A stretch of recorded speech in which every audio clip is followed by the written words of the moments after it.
Fourth floor. Dami nating dalabe. Good morning.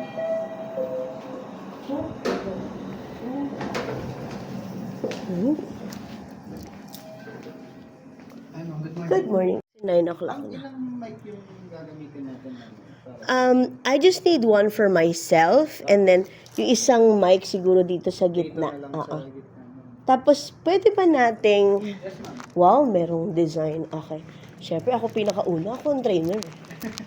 Kailangan yung trainer ang pinakauna. Sige. Pwede na... Aga ko naman. I love it. Action. Hello! Good morning. Kilala ka bang gano'n? Uy, gawin mo nga to. Sabi niya, ano ka balit? Libre mo ko milk tea.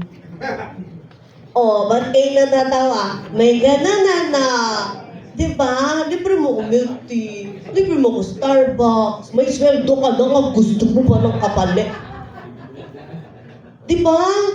Pero it doesn't make them bad employees. It doesn't make them good employees. That's just how they are. Management, leadership is not one size fits all. You have to check kung anong generation.